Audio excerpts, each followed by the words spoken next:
নিত্যদিনের কাজের মধ্যে ভোরবেলা ঘুম থেকে উঠে এই নিয়মগুলো মেনে চললে সংসারে আয় উন্নতি হবেই হবে। সুপ্রভাত বন্ধুরা, আবারও একটি নতুন দিনের সাথে নতুন একটি ব্লগের সাথে আজকের দিনটি শুরু করেছি। আজ হলো বৃহস্পতিবার, এখন বাজে ঘড়ির কাঁটায় ঠিক সকাল 5:30। তবে উঠেছি 5টার সময়, জানেন। উঠে সংসারের ভিতরকার কাজকর্মগুলো সেরে নিয়েছি। আর এই দেখেন, এইদিকে সোজা চলে এসেছি বাসন মাজতে। তবে জানেন তো, আমাদের গ্রামে একটি প্রচলিত কথা আছে যে সূর্য ওঠার আগে উঠানে জল দিতে হয়, তার সাথে দুয়ার ঘরগুলো ঝাঁট দিয়ে দিতে হয়। তাই জানেন তো, অনেকটা সকাল করে ঘুম থেকে উঠতে হয়। রাতে যতই দেরি করে ঘুমাই না কেন, তাড়াতাড়ি উঠে পড়ার চেষ্টা করি। জানেন তো, প্রত্যেকটা মেয়ে সংসারের মায়ায় আবদ্ধ থাকে। সকলেই জানে, সকলেই চায় যে সংসারটা একটু যেন আয় উন্নতি ভরে উঠুক। তাই জানেন তো, যতটা কষ্ট হয় হোক, আমার মধ্যে দিয়ে আমি কিন্তু সকাল সকাল উঠে সংসারের কাজকর্মগুলো করে নিই। যাই হোক, আপনাদের সঙ্গে কথা বলতে বলতে কালকেকার রাতের বাসি বাসনপত্রগুলো মেজে নিয়েছি। আর এই দেখুন, হাঁড়িটার মধ্যে তো আর সার্ফ ছাই আজকে দিলাম না, কারণ কি জানেন তো, হাঁড়িটা না জল রাখা আছে। তাই যেই হাঁড়িটি আছে কালির হাঁড়ি, সেই হাঁড়িটিতেই আজকে ভাবছি ভাতটি করব। তাই শুধু কড়াইটিতেই সার্ফ ছাইটি বুলিয়ে দিলাম। আর এই যে আমাদের কুয়োর পাড়টা দেখতে পাচ্ছেন, এই কুয়োর পাড়টার মধ্যে জানেন প্রচুর পাতা জমা ছিল আজকে সকালে। আমার মনে হয় আজকে ভোরের দিকে ভীষণভাবে হাওয়া দিয়েছে, না হলে এত পাতা পড়ে না জানেন সচরাচর। তো যাই হোক, পাতা পড়েছে বলে ঝাড়টা একটু বেশি করে দিয়ে দিলাম। আর ওইদিকে শ্যাওলাগুলো ছিল জানেন, ঝাড়টা দেওয়াতে শ্যাওলাগুলো শুকিয়েছিল, তো উঠে উঠে সব চলে গেল। আর আমাদের কুয়োর পাড়টা ওই দিকটা যদি একটু ঝাড় দিয়ে পরিষ্কার না করে রাখি না, তাহলে জানেন তো কুয়োর পাড়টা দেখতে অনেকটাই ছোট লাগে। তাই ওই দিকটা একটু ভালো করে ঝাড়ঝুট দিয়ে পরিষ্কার করে রাখি। যেমনই হোক, ধরেন বালতিগুলো রাখি, তারপরে সার্ফ, আর ধরেন বিভিন্ন জিনিস যেরকম বাসন মাজার সাবান, তারপর বালি, এই সমস্ত জিনিসগুলো ওই দিকটায় রাখা থাকে। সেই জন্য ওই দিকটাও আমাকে প্রত্যেক দিন সকালবেলা পরিষ্কার করতে হয়। আর এই দেখেন, এইদিকে কুয়োর পাড়টার মধ্যে না প্রচুর নোংরা জমেছিল, এগুলোও একটু আজকে ধুয়ে পরিষ্কার করে নিচ্ছি। অনেকটাই ভোর ভোর করে আজ উঠেছি জানেন। তাই জানেন তো, সকালের কাজকর্মগুলো বেশ সময়ের মধ্যে হয়ে যাওয়ায় একটু হাতে সময় পেয়েছি, তাই এই কাজগুলো সেরে নিলাম। এখন ঘর মুছবো, বালতি করে জল আনছি। ডোডোকে স্কুলে পাঠাতে হবে। ডোডো ছুটে বেড়াচ্ছে ঘুম থেকে উঠেই। তবে ওকে আমি বলছি, তুমি এরকম করে ছুটো না বাবা, আমার ভীষণ ভয় লাগছে, ইটগুলোর মধ্যে যদি পড়ে যাও হাতে পায়ে লেগে যাবে। তো আমি বলাতে ও কিন্তু জানেন দাঁড়িয়ে পড়লো। আর সত্যি কথা বলতে, এই ইটগুলো দিয়ে হাঁটতে আমার যে এত পরিমাণে ভয় লাগে, আপনাদের কি বলবো, বলে বোঝানোর মতো নয়। তাই জানেন তো, এই ইটগুলো দিয়ে না আস্তে আস্তে চলাফেরা করার চেষ্টা করি, তার সাথে ডোডোকেও আস্তে আস্তে নিয়ে যাওয়ার চেষ্টা করি। তবে ও তো বাচ্চা মানুষ, ও বোঝে না, ও না ছুটে ছুটে চলে যাওয়ার চেষ্টা করে। আজ জানেন তো, সকাল থেকে বেশ হাওয়া দিচ্ছে, ভালোই লাগছে, ওয়েদারটা খুব একটা খারাপ লাগছে না। আর এই যে এদিক দিয়ে পাখিগুলো বেশ সুন্দর করে কলরব করছে। চলুন, আজকে আমাদের এই যে শিম গাছের মাচা দেওয়া হয়েছে, শিম গাছগুলো কত অবধি গেল সেটা আপনাদের দেখেন। এখন তো বর্ষাকাল, সেই কারণে জানেন তো শিম গাছগুলো এত তাড়াতাড়ি বেড়ে যাচ্ছে, কি বলবো আপনাদের। এই এক সপ্তাহ আগেই আমার শ্বশুরমশাই দেখালো শিম গাছগুলো বেরিয়েছে, মানে অঙ্কুর থেকে গাছগুলো আর কি বেরিয়েছে। এখন এই কদিনের মধ্যে গাছগুলো দেখেন এই যে লতিয়ে লতিয়ে উঠে পড়ছে। এই যে দেখেছেন, এই কঞ্চি বেয়ে বেয়ে একেবারে ছাদে চলে যাবে। আর ছাদে গিয়ে এই শিম গাছগুলো ওদের সংসার পাতবে জানেন। আর এই শিম গাছগুলো দেখতে এত ভাল লাগে, কি বলবো। এর মধ্যে অনেকটা সময় পার করে দিয়েছি, ডোডোকে স্কুলে দিয়ে আসলাম। তারপরে এদিকে দেখি শাশুড়ি মা চা বসিয়ে দিয়েছেন। তবে আমি বলেছিলাম আমার চা করতে হবে না, আমি চা খাবো না। তো উনি জোর করেই বললো যে না, খাও সকালবেলা। তাই একটু চানাচুর ছিল ঘরে, চানাচুর মুড়ি দিয়ে মেখে নিলাম। আর এই দেখেন, এদিকে এসছি চাল নিতে। আমাদের ঘরে চাল রাখা থাকে না, থাকে ডোডোর বাবা যেই ঘরে কাজ করে সেই ঘরে। তবে এই কদিন ধরে চালটি রাখা আছে, কারণ কি জানেন তো, আমাদের ওই টিনের ঘরে খুব ইঁদুরের উৎপাত। তাই আমার শাশুড়ি মা আর ডোডোর বাবাকে বলে এই ঘরে চালটি নিয়েছে। আর জানেন তো, এই চালটা হলো রেশনের চাল। আমাদের জানেন তো 10 কেজি মতো চাল দেয় এবং 15 কেজি মতো গম দেয়। তবে এ মাসে ডোডোর বাবাকে আমি বলেছি যে 20 কেজি চাল আনবা, 5 কেজি গম আনবা।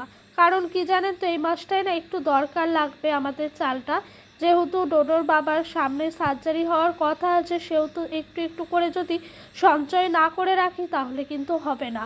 সত্যি কথা বলতে মধ্যবিত্ত পরিবারে একজনের ওপরে ইনকাম করলে এটা কিন্তু খুবই বোঝা যায়, ও যখন বসে পড়বে কী যে হবে নিজেরাও জানি না। আর 5 কেজি গম আনতে বলেছি, কারণ যখন ওর সার্জারি হবে তখন তো আর রাতের বেলা ভাত দেওয়া যাবে না। তো তখন এক কাজ করব, গমগুলোকে ধুয়ে পরিষ্কার করে কলে ভাঙিয়ে নিয়ে আসবো, আর রাতের বেলা ওকেই শুধু রুটি করে দেবো। সেই জন্য গমটা আনতে বলা হয়েছে। আর এই কদিন ধরে চালটা আমাদের ঘরে ছিল, এখনও কদিন থাকবে, যতদিন না আমার শাশুড়ি মা পুরোপুরিভাবে চালটি ঝেড়ে পরিষ্কার করে নেবেন। আমি জানেন তো চালটা ঝাড়তে পারি না, তবে চেষ্টা করিনি, চেষ্টা করলে অবশ্যই পারবো। মেয়েরা পারে না বলে এমন কোনো কাজ হয় না। যাই হোক, আপনাদের সঙ্গে কথা বলতে বলতে ওই দিক দিয়ে ভাতটি আমি বসিয়ে কাঠের জালটা দিয়ে শাশুড়ি মাকে বসিয়ে রেখে এসেছি। যে একটু বসেন, আমি একটু ঘরে যাই বিছানাটা পরিষ্কার করে নিই। তাই আর কি ছুটে ঘরে এসে বিছানাটা পরিষ্কার করলাম। আর এরই মধ্যে ডোডো স্কুলের থেকে এসে পড়েছে। জানেন তো, ডোডো স্কুল থেকে আসার সঙ্গে সঙ্গেই বলছে, মা আজ ম্যাম আসেনি, যেই ম্যাম আমাদেরকে খিচুড়ি রান্না করে সেই ম্যামই পড়িয়েছে। ওর সাথে গল্প করতে করতে অনেকটা সময় পার করে দোকানে চলে এসে 1 কেজি চাল আর 1 কেজি আলু, 10 টাকার সয়াবিন লুজ। হ্যাঁ লুজ।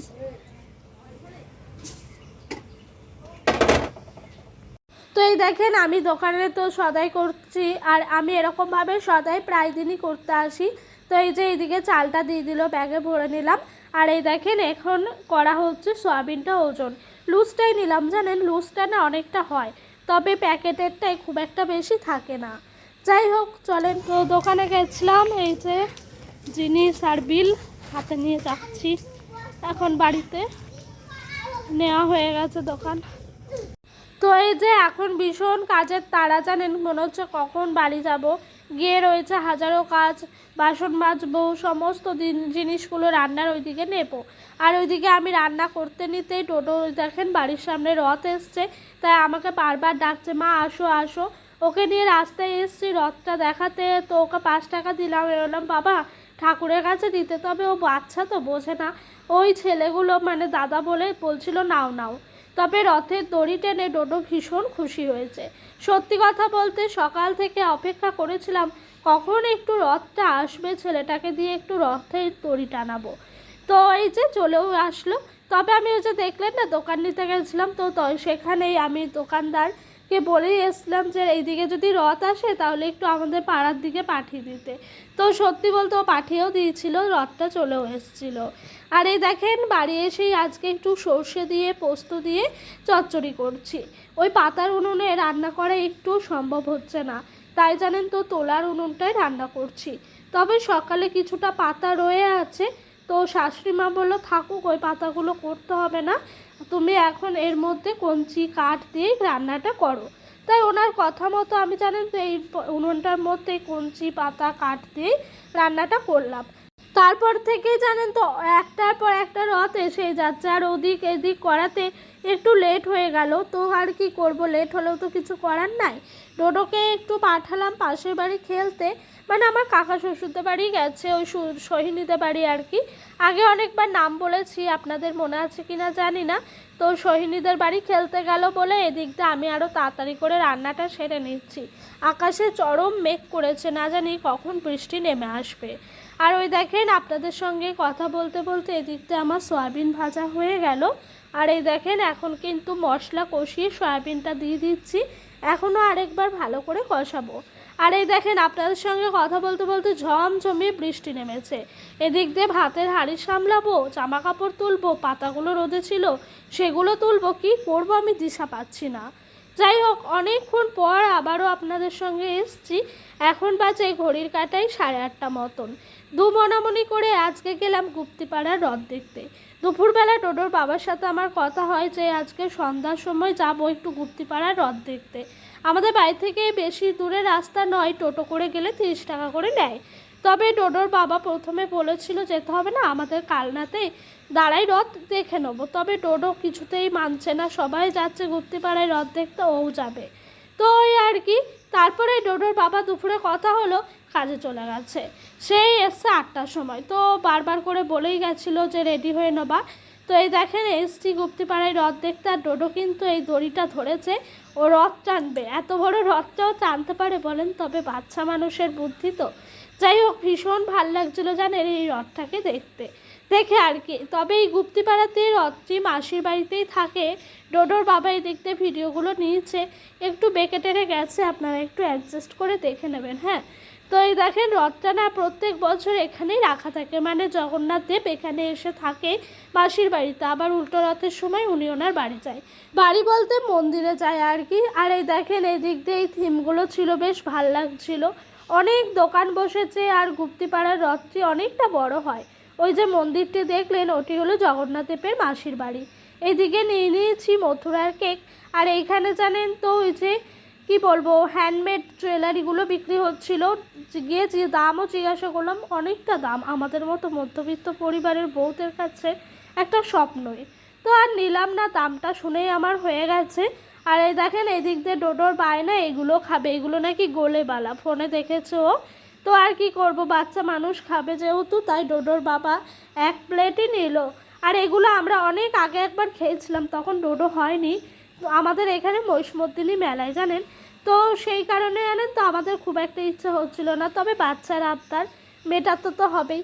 আর এই মাঠটির মধ্যে জানেন প্রচুর বড় করে বসেছিল এই মেলাগুলো। তবে এই মাঠটির সামনেই ছিল পঞ্চায়েত দেখলাম। আর আমি যখন 2 বছর আগে একবার এসেছিলাম গুপ্তিপাড়ার রথে, তখন এই ট্রেনগুলো চেপেছিলাম, তখন অবশ্য আমার জায়ের সাথে চেপেছিলাম। ডোডোর বাবা চাপতে চায় না, ওর নাকি মাথা ঘোরে। আর এই দেখেন এই দিক দিয়ে ডোডো উঠে পড়েছে এই গাড়িগুলোর মধ্যে, ও উঠে এত মজা পেয়েছে, নামবেই না, কিছু মতেই নামতে চাইছে না, জোর করে নামিয়ে চলে এসেছি স্টেশনে। তবে আমরা ভেবেছিলাম গুপ্তিপাড়াতেই যাব, টোটো যেই দাদা ছিল সেই দাদা আমাদের বেহুলাতে নিয়ে চলে এসছে। তো আর কিছু করার নাই, ট্রেনেও আসছে এরপর, তো চলে যাব ট্রেনে করেই কালনা। তো এখন বাজে রাত্রি 10:30। এরপরে কখন বাড়ি যাব সেটাই আমরা দুজন ভেবে পাচ্ছি না। তবে এই ট্রেনটি ছিল এক্সপ্রেস ট্রেন জানেন, কাটোয়ায় যাচ্ছে। এরই মধ্যে ট্রেনে উঠে পড়েছি। আজকের মতো এই পর্যন্তই, সকলে ভালো থাকবেন, বাই।